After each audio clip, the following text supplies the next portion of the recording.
Don't forget, you can reach the latest episode of Potomac Watch anytime. Just ask your smart speaker, play the Opinion Potomac Watch podcast. From the opinion pages of the Wall Street Journal, this is Potomac Watch.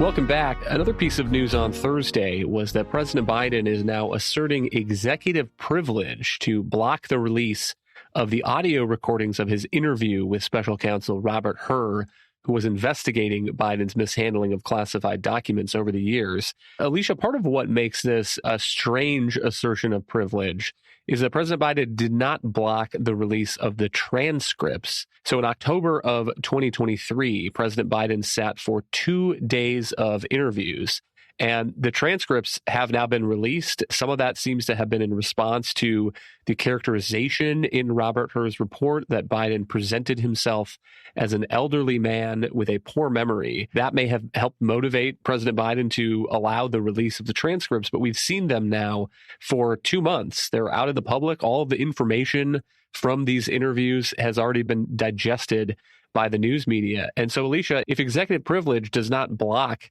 the transcript, how does it apply to the audio recording of the interview, which is the same thing as the transcript, just in a different form? I think that's the big question, right? For one, it really doesn't.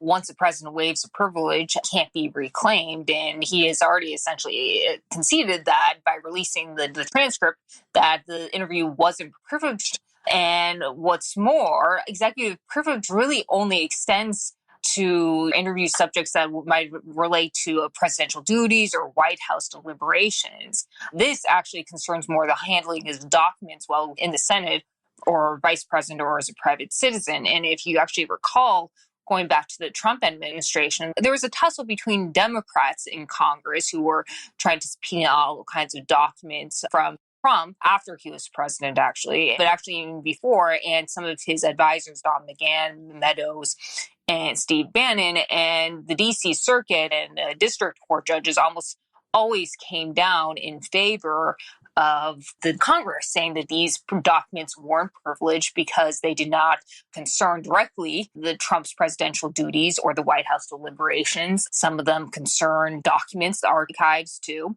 So I don't really see any difference between those cases and here. And in fact, I'd say the Trump or his writers had more of a claim to executive privilege than Mr. Biden does here. So I would suspect if the administration or if the White House continues to claim executive privilege, that you might get either a court case that Congress might try to sue to get the actual audio or try to hold someone in the Justice Department in contempt. Kim, what would you add here? One of my thoughts is that it seems pretty clear that the White House is not trying to shield some kind of privileged confidential information. It's trying to shield President Biden from potential embarrassment. And reading a transcript doesn't have the same sort of effect on the public, I think, as hearing the same thing in the voice of the person who's speaking in it. And the transcript does include some moments where it seems like the president is meandering quite far afield. He's complaining that as a high-ranking official, he was not allowed to drive his Corvette very far. They would only let him take it down to the end of the driveway. He is making car sounds, it says, in parentheses in the transcript. Here's one piece.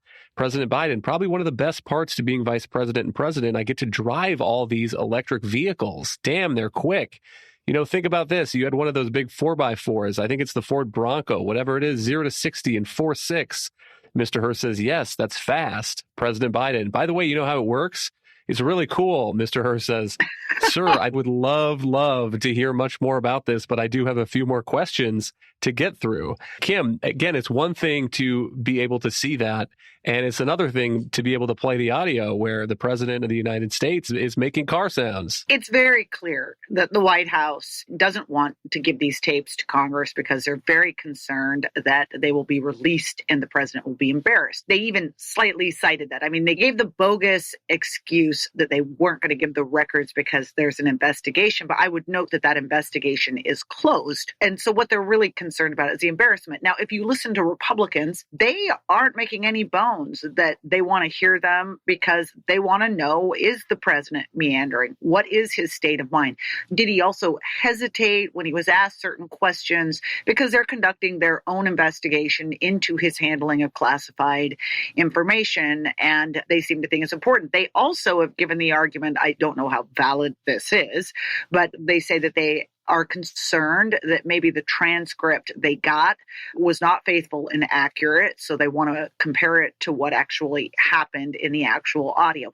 Whatever their reasons are, my belief is that the Biden administration and future presidencies may well regret that they decided to take this position, because executive privilege has been used by many, many presidents. It's often been used to protect state secrets or communications, law enforcement materials from Congress. And the courts have done a number of rulings suggesting those privileges are limited, but it's a lot more murky out there in legal world on the reach and limit and power of congressional subpoenas. And we are having a lot more of these fights these days.